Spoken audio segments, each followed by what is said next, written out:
Hey there, Jays. Your old pal McJuggerNuggets here. Actually, McJuggerNuggets, I think they're calling me these days. I'm a little too close for... Oh, my ear thing just popped out of my head. Well, these are Tom's headphones, so you don't have to worry about getting anything. Yeah, I'm a little too close for comfort right now. But we're not using mono, we're using stereo. Oh, gosh. Wow, got him. We're going to record your reaction here. Okay. Well, we're going to watch that. Fifth alarm. Working structure fire. 7741 Liberty Road Drive. It's 9 a.m. on May 18th, 2024. Residents of Charlotte, North Carolina wake up to the smell and sight of black smoke billowing up into the sky. The source? A massive 7-story apartment complex, home to 239 luxury units, or at least what should have been luxury units. At the time, the structure was still under construction, meaning that thankfully no residents were living there. But this in and of itself presented two major problems. The first was that, in its current state, the top 5 floors were primarily just the bones of the structure, made almost entirely of wood and insulation, making the building as a whole extremely flammable, meaning that although the fire had started out relatively small, it was quickly going to consume the entire complex if it wasn't put out quickly. Which brings us to the second and even more glaring problem. The building was actively under construction when the fire started, and that morning 17 construction workers had clocked in, all of whom were now in grave danger. And by the time the firefighters arrived on the scene, the situation was already dire. And so firefighters rushed in, finding a large group of the employees and leading them out to safety. Though when they made it outside, they made the horrifying realization that they had only found 15 of them.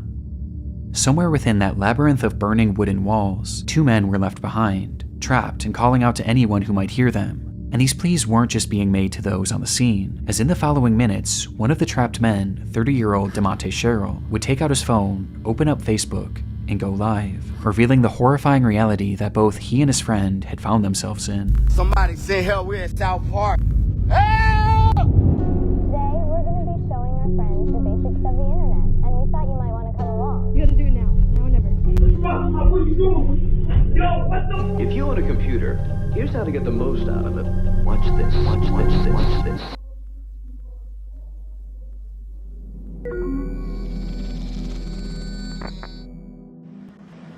Yo, I'm at South Park right now. At work, and the building on fire, and I can't get out. The stream showed DeMonte Sherrill and his friend Ruben Holmes somewhere deep within the prospective apartment complex. And though the fire hadn't yet reached them, the smoke certainly had, blanketing them in a thick impenetrable fog, not only making breathing extremely difficult, but also making it nearly impossible for rescuers to see them. It's getting harder and harder for them to see us. We're gonna have to stand out here and see.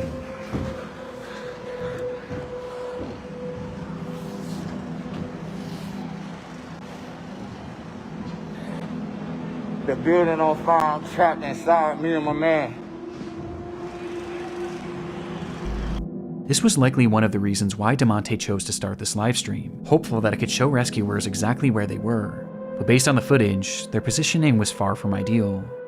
They were on the second highest floor, floor 6, which had only one access point, a single stairway that was on the complete opposite side of the building. And based on their testimony in the footage, something had clearly blocked their path to that one remaining exit, meaning that the only other way out would be to jump. Though at 6 stories in the air, and falling into what would likely be the heart of the fire, this would have meant certain death. There was quite literally nowhere for them to go. Rescue was their only hope.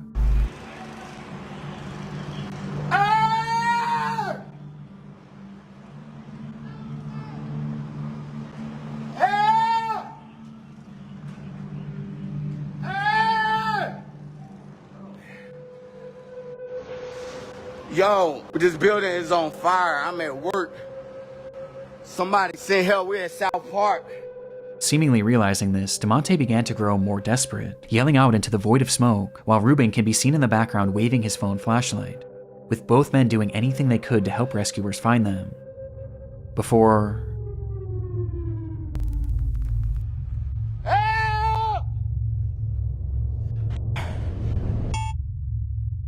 the stream abruptly ends. Rescuers were aware of the unfolding situation on the 6th story. They first tried to reach the men by using a massive crane with a basket attached, which can actually be seen in DeMonte's livestream. Though in it, you can see that it's also facing the complete wrong direction, as the smoke was just that impenetrable. However, at one point, it's believed that the crane operator did actually see these men, but the blaze was just too extreme, leading to the operator himself having to be rescued. This left only one real option for saving DeMonte and Ruben. They were going to have to go in after them.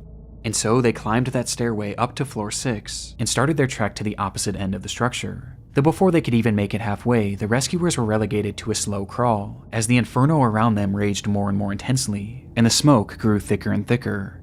Though that's when they began to hear screaming.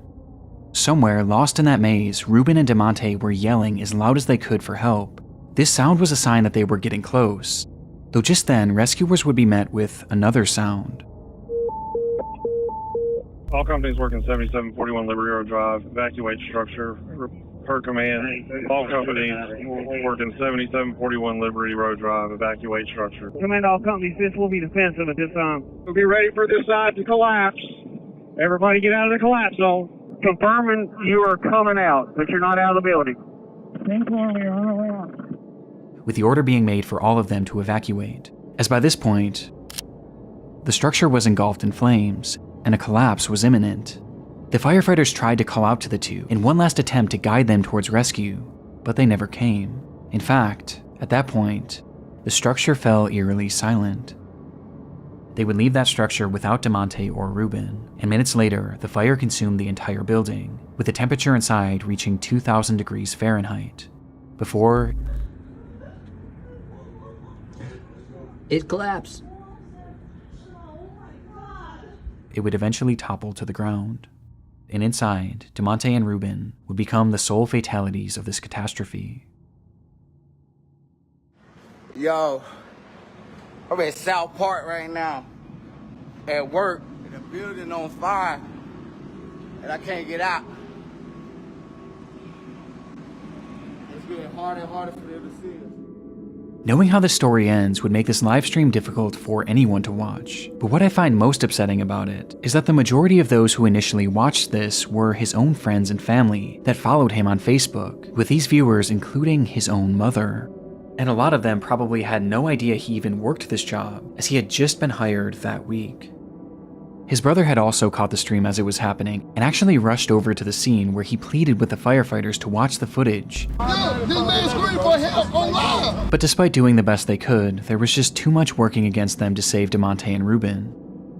Following an investigation into the fire, it was discovered that the crew was using an organic foam insulation, which was known to be extremely flammable and produce thick black smoke. And this became deadly when the machine used to spray that insulation caught fire, sending the whole building up in flames, where they had yet to install any sort of smoke detector or alarm system to alert the crew of a fire. Making matters worse, there had been a temporary set of stairs made right where the two men had been trapped, but that stairwell had just been removed in order to make way for the permanent set of stairs. Because of this and a myriad of other issues, the companies involved with this construction were forced to pay a fine of $50,000 and are currently being sued by the families of both victims.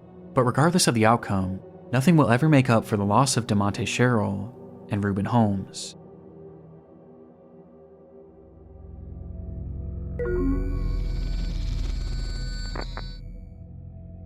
Things were getting concerning. Johnny Cashman spoke to his family nearly every single day, but now, on the 6th day without receiving any communication from him, they knew that something was wrong. Johnny lived in Lynchburg, Virginia, hundreds of miles away from his home in Maine, and so, being unable to check on him themselves, they called police in the area and requested a welfare check. Police entered Johnny's apartment on the 19th of April, 2022, and hours later, they would call his parents with the news that they had found their son dead on the floor. According to the officers, Johnny had experienced some sort of medical event that led to GI bleeding that ultimately claimed his life. But this made no sense to Johnny's family. He was only 38 years old and had just been given a clean bill of health after a full medical exam only 4 months prior. It was so out of the blue, in fact, that they even asked if there were any signs of a struggle or if there was any evidence that he may have taken his own life. But they were assured that there was no trauma, no drugs, and nothing suspicious found on the scene, and that, as shocking as it was, his cause of death was entirely natural, and had likely just been spurred on by drinking and tobacco use, with the only solace being that Johnny didn't suffer, as they stated that he had died instantly. Because of this, no autopsy was performed, as the case seemed as straightforward as it gets, and despite his family questioning if they should get their own autopsy, they were told by officers that it wouldn't be necessary. And so, Johnny's body was cremated and sent back to Maine, in what seemed to be the end of Johnny Cashman's story.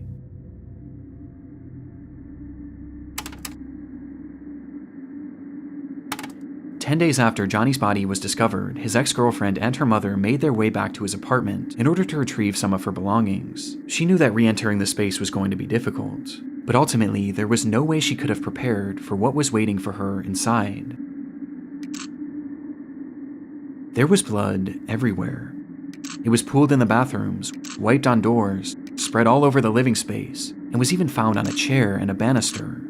But the most horrifying part of it all was the walls. They were covered in splattered blood, which revealed long streaking handprints. It was something straight out of a horror movie, and although Johnny's cause of death was deemed natural, what they found in that apartment seemed anything but. Traumatized by what they were witnessing, the pair snapped multiple photos of the bloodshed and ran out of the unit, directly into Johnny's neighbor. This neighbor revealed that they believed something far worse than a medical emergency had happened to Johnny, as they had a security camera mounted to their door which faced Johnny's unit, and on the day of his passing, it captured something incredibly disturbing.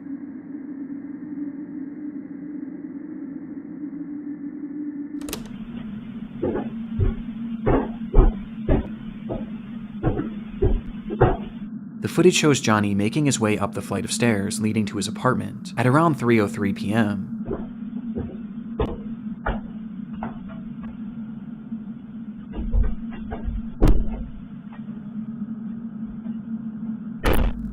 Nothing seems out of the ordinary at all, though it is noteworthy that he was holding an empty glass, perhaps insinuating that he had been drinking. But this doesn't seem to impair his movements much at all, as he punches in the code and enters his home, just as he did every other day.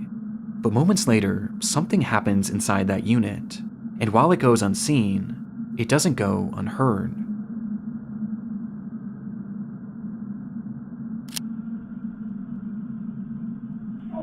What the fuck? What are you doing?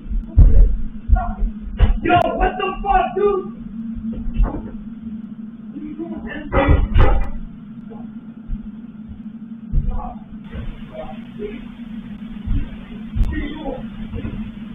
What are you doing, man? Stop.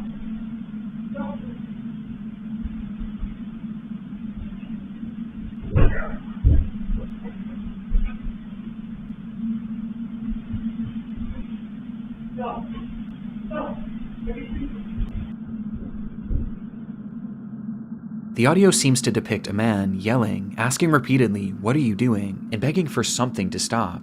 On top of this, you can also hear loud thuds and banging, almost as if things were falling over inside, or there was some sort of physical altercation, before the unit then goes quiet just a few seconds later. It was unclear if this voice was Johnny's, or perhaps someone else who had been inside the unit, but regardless, one thing was apparent from this audio. There was someone else in that apartment, despite the fact that Johnny lived alone. And just 7 minutes later, this unseen person would emerge.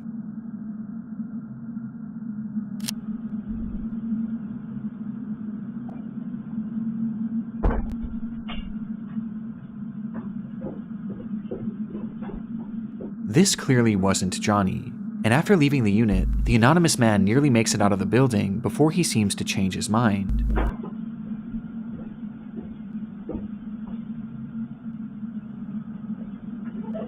Turning around and walking back up the stairs before fiddling with the door handle, touching it only with his sleeve, like he was wiping off his fingerprints.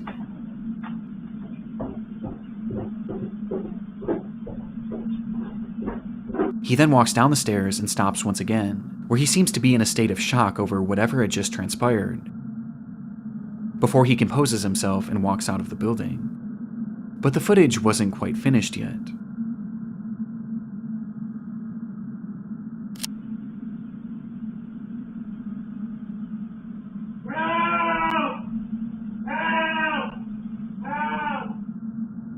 Just 1 minute later, you can hear Johnny shouting for help from inside the apartment, to which moments after, he stops, and no further sound or activity would come from Johnny's unit until police arrived 5 days later. The footage and the scene at the apartment seemed to contradict what Johnny's family had been told about his death. The blood all over made it obvious that Johnny's death had not happened in an instant, and this, coupled by the presence of this unknown man who was clearly distraught and wiping off his fingerprints, as well as the sound of the apparent struggle inside, seemed to point towards something much more sinister than what was initially conveyed to the family. But even with this footage, police still believed that Johnny's death was due to a medical emergency, as they quickly changed their initial story, saying that the blood spread was due to uncontrollable vomiting, and that Johnny had in fact likely suffered, at least for a short while. But this medical emergency wasn't elaborated on, as they didn't truly know what caused it, as no autopsy was ever performed, nor could one ever be performed, as by this point, Johnny was already cremated, and cremated because of the officer's initial statements. So if Johnny had actually been murdered, which the footage does seem to suggest, there was now virtually no way to prove it. And what makes this even more frustrating is that law enforcement already had this footage. It was collected that very day, and they either didn't fully look through it or didn't think that this was overly suspicious. But everyone else surely did. And soon this video began making the rounds online, leading to one glaring question being asked. Who is this man? As no one in Johnny's life recognized him. Well, it wouldn't be until May 11th that investigators would finally ID him as Stephen Church. And upon being questioned, he revealed that he had moved to Lynchburg for work, but the opportunity he had lined up fell through shortly after he arrived, leaving him with no money and without a place to stay, which is when he met Johnny, who offered to let him crash on his couch. He supposedly stayed with Johnny for 3 days, and described Johnny as an alcoholic who drank constantly, including on that fateful day. When Johnny arrived home, Stephen claims that he started drunkenly yelling at him about paying rent, which led to the two getting into a verbal altercation, but he insisted that this altercation never turned physical, and that he left immediately after, to which he quickly went back to clean his prints because he was afraid that Johnny would try and have him arrested for squatting, and having already racked up 2 felonies in his life, Stephen was paranoid about going back to jail. But when Stephen was leaving, he did mention seeing Johnny hunched over the toilet as if he were going to vomit, but he claims to have left before this so-called medical emergency started. This is the gist of Stephen's account from that day, but the problem is, it doesn't really match up with what we're hearing in the video. What the fuck? What you doing? Yo, what the fuck, dude? From the footage, we can hear everything going on in that unit, but at no point do we hear any sort of an argument, nor do we hear anything about rent, with the phrases lending themselves more to a physical struggle rather than a verbal one. In fact, the whole time it appears that we're only hearing one voice. But there is an exception.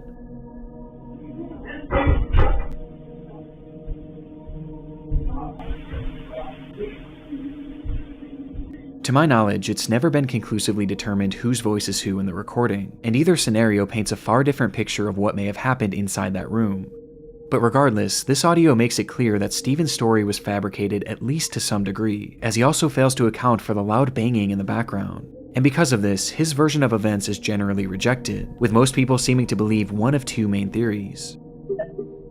The first is that, upon arriving home, Johnny and Stephen had gotten into a physical altercation, resulting in Johnny taking some sort of blow to his abdomen, which in turn triggered or exacerbated this medical emergency. GI bleeds are horrific, and can certainly cause the level of bleeding that was found in the apartment, and perhaps seeing all the blood coming from Johnny, Stephen started yelling at him, before deciding to run off, fearing that he would be charged for murder. This would explain Stephen's demeanor and actions after leaving the apartment, and why he may have fabricated his story, as he knew or knows that he was directly responsible for Johnny's death. And this blow to the abdomen could have easily been missed by investigators, as the injuries would have been primarily internal. The second theory is that upon arriving home, Johnny naturally experienced a medical emergency leading to this catastrophic GI bleed. Upon seeing this and perhaps being in a state of shock, Stephen yelled at him, demanding to know what was happening and telling him to stop, as perhaps he was moving around the apartment and tracking blood everywhere, which would explain the other voice saying, "I can't stop." I could see how this experience would make no sense to Stephen, and perhaps just having no idea what was happening, he left and tried to make it look like he was never there, as he was afraid of being blamed for whatever was happening to Johnny, and so he essentially left Johnny there to die, whether knowingly or unknowingly. What bothers me about this theory is why 911 was never called, not only by Stephen, but by Johnny too, as his phone was found in the unit with blood on it, implying that he had it in his hand at some point, though it's possible that the massive blood loss just made him too disoriented. Both of these theories seem believable, or at least more so than the explanation that Stephen had given. However, in October of 2022, Johnny's case would officially be closed for good, with Stephen being cleared of any wrongdoing, as Johnny's death was labeled the same way that it always has been, a medical emergency that couldn't be further elaborated on, with the most relevant evidence being that Stephen's shoe prints were not found in the blood, but Johnny's were, implying that he had not been part of the struggle. But in my mind, this can be explained by both theories mentioned previously. Though regardless, without the possibility of an autopsy, this is likely where this case ends for good.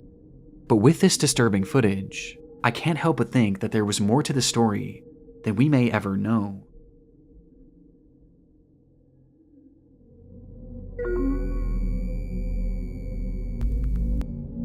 It was around 7:30 a.m. on a warm July morning back in 2019. 17-year-olds Bethany Martin and a 16-year-old friend decide to walk to a gas station near their home in San Antonio, Texas. And as the two of them made their way down the road, their path brought them parallel to a drainage ditch, which was often filled with various trash and other discarded material. But on this day, something far more interesting caught their eye. It looked like a man crouching down and leaned up against one of the concrete walls, but the closer they got, the more they realized how unusual his posture was. He looked completely unnatural, and he wasn't moving.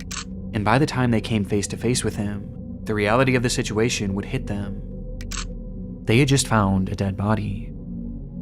This discovery was enough to traumatize anyone, especially two teenagers, and upon calling the police and being sent on their way, Bethany and her friend would make the long walk back home contemplating what to do next, before they eventually landed on the idea of sharing their experience with the world. And so, as soon as they got in the door, they began to set up lights and their camera in order to film a TikTok.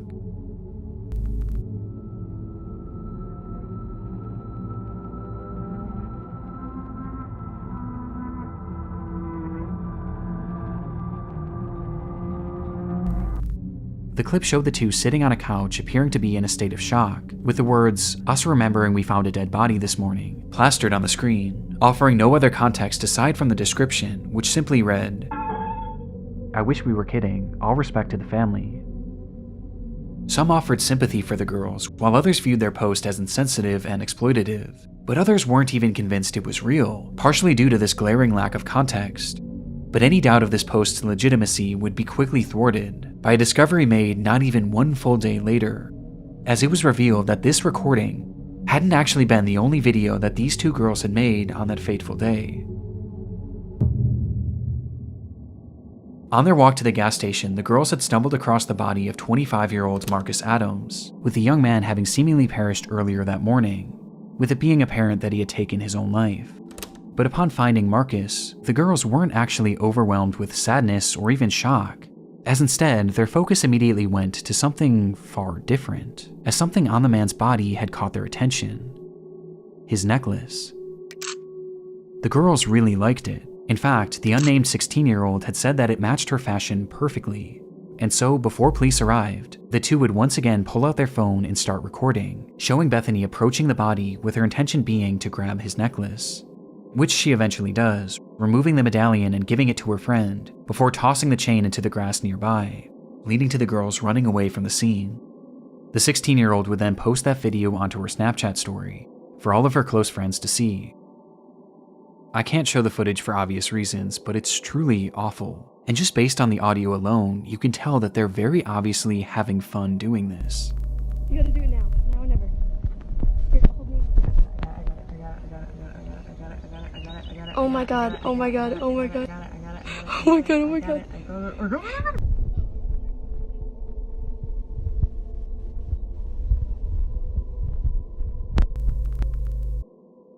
There's something so uniquely disturbing about it. It's clear that upon finding the body, there was no real emotional impact on them, at least none that outweighed their desire to steal from it. And as if stealing from this man who had just taken his own life, and posting it for all their friends to see as if it were a joke, wasn't horrible enough, they then immediately posted this other video to TikTok in an attempt to garner sympathy. It's truly awful, and made even more appalling by reports that claim that the 16-year-old had actually worn this medallion in the TikTok video and in others made following its posting. And unfortunately, their actions had even more upsetting consequences, as the footage from their Snapchat story was quickly downloaded by someone they knew and posted onto an app called Nextdoor, with the footage being totally uncensored. And it was on this app where it's claimed that many of Marcus Adams' own family members would see the footage, many of whom weren't even aware that he was deceased. Just one day after posting this TikTok, both girls were questioned by the police after the incident and the footage was reported to them, and as a result, Bethany would be charged with theft of a human corpse, but would ultimately avoid any serious jail time. Meanwhile, the 16-year-old's name and charges were never publicly released, but we do know that the medallion was returned to the family. Perhaps unsurprisingly, Bethany would later come back to her TikTok page shortly after her arrest and share her side of the story, where she gave a less than half-hearted apology, while also claiming to be the victim, saying that her friend had pressured her to steal from Marcus, as well as pressured her into making that TikTok in the first place, because she thought it would be a hit. Though obviously this didn't go over well.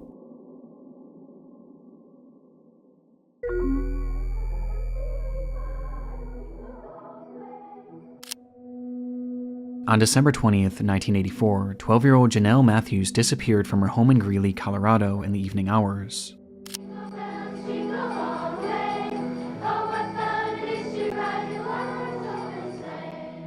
Earlier that day, she had sung at a Christmas concert with her school's choir, which her parents were unable to attend, as her mother was out of town and her father had gone to her sister's basketball game nearby, leading to Janelle catching a ride home with a friend, being dropped off at her house sometime around 8:15, where she excitedly spoke to her father on the phone, letting him know that she had arrived home safe and sound. Approximately 1 hour later, her father, Jim Matthews, pulled into the driveway to find the garage door wide open, and the house completely empty. Janelle was gone, leaving behind her winter coat and even her shoes, despite it being a frigid, snowy night. And it was within that snow that was quickly piling up that lie one of the only real clues left behind at the scene. Footprints, leading directly to one of the home's windows, insinuating that someone had been watching Janelle. 12-year-old Janelle Matthews disappeared from her Greeley home 1 month ago today. It's believed she's the victim of a kidnapping. She has not been seen or heard from since December 20th. Her disappearance became a big news story almost immediately, with the whole community and really the whole country becoming invested in the fate of this girl, thanks in large part to her being one of the very first milk carton kids, meaning that her face and information about her disappearance was shown on countless milk cartons all across the country to get the word out. And as a result, this case became huge in the mainstream media, as even politicians began to make note of Janelle's story, with then-President Ronald Reagan mentioning the girl in one of his speeches. I learned about Janelle Matthews of Greeley, Colorado, 5 days before Christmas. Janelle disappeared from her home. Though even with this publicity, this didn't necessarily guarantee results, and soon months would turn to years, and eventually to decades. And all the while, Janelle's whereabouts remained a complete mystery. Eventually, the rise of the internet would start to play a key role in this case, where even in the late 2010s, over 3 decades after she had vanished, her case was still being shared and still being discussed, just as it had been 3 decades prior, with it still being a point of contention for politicians even as recently as 2019. When a man running for governor of Idaho mentioned her disappearance in a Facebook post, 35 full years later. Regardless of Janelle's whereabouts, her case was still very much alive, as the world, and especially Janelle's parents, were haunted by the question, what happened to Janelle Matthews? But sure enough, in late 2019, they would finally get their answer. Bones found in Weld County earlier this week appeared to bring an end to a 3-decade-long search for a missing 12-year-old girl. The Greeley Tribune is reporting they are those of Janelle Matthews. On Tuesday, July 23, 2019, at roughly 4:50 p.m., a crew had been digging in an isolated field in Weld County, Colorado, in order to install a new pipeline, when they would uncover the decayed remains of a little girl. It was Janelle, still wearing those clothes that she had worn to her recital, meaning she had likely died the very day she disappeared, having been killed by a single gunshot wound to the head. Janelle Matthews had been murdered in cold blood, and almost immediately upon finding her body, the police would also zero in on their suspect. The man's name was Stephen Pankey, and at the time of Janelle's disappearance, he had been living in the same general area in Colorado. But by 2019, Stephen had long since fled the area, as after the crime, he would eventually pack up seemingly out of the blue and move to Idaho, where when Janelle's body was discovered, he just so happened to be running for governor.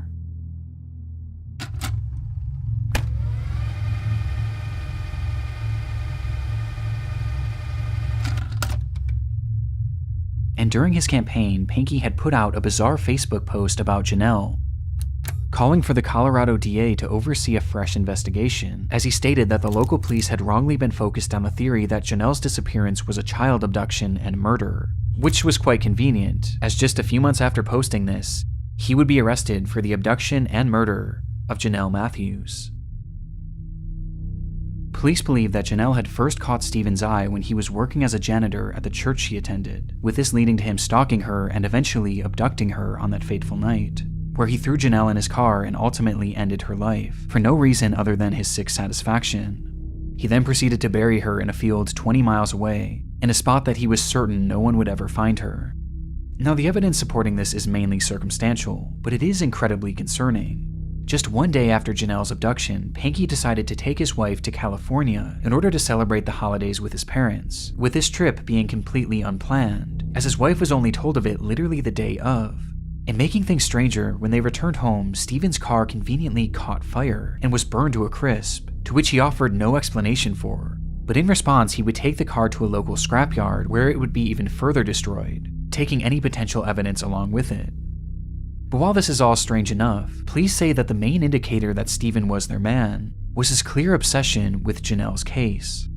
Shortly after the slaying, Stephen began listening and watching any news reports he could on Janelle's case, while also having his wife read every single article about the missing girl out loud, to which he would often have her repeat them over and over again. But his obsession didn't stop there, as he would then start frequently calling the police, wanting to talk to them about the case, even going as far as to give them potential leads, as he claimed to be fearful that he was going to be blamed for the crime, despite having seemingly never even met her. And it was during some of these many unusual phone calls that he was said to have given details on her disappearance that were never actually made public. His obsession was entirely uncanny, bringing up her disappearance at random even decades later, with his Facebook post being a perfect example.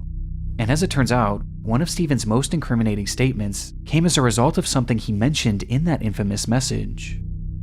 In it, Stephen says that his son Carl had been murdered in 2008, which is in fact true, as the murder was actually fully solved, with it being confirmed that Stephen had nothing to do with it. But when he was mourning the loss of Carl, something unusual happened. His now ex-wife recalled that following Carl's death, Pankey never once cried, until the day before his memorial service, where she watched him from a distance walk up to their son's urn and begin to sob, eventually blurting out, "I hope God didn't allow this to happen because of Janelle Matthews." Despite maintaining his innocence to this day, Pankey was sentenced to life in prison with the possibility of parole in 2040, his conviction coming 12,634 days after Janelle Matthews' disappearance, with Pankey's cryptic Facebook post serving as a dark relic of his twisted obsession that would eventually expose him as Janelle's killer.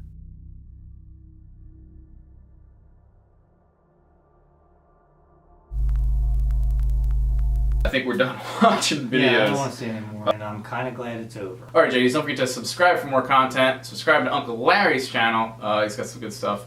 And yeah, Twitter, Instagram, links in the description. It's been quite a week. It's been a wild week, yeah. I said on Twitter, which she still got you Twitter, but yeah, I know. I was like, I'm going to need a vacation after this. Yeah, I think I need one too. It's ridiculous. Alright, JDs, love you all to death, and don't forget to keep it rigid.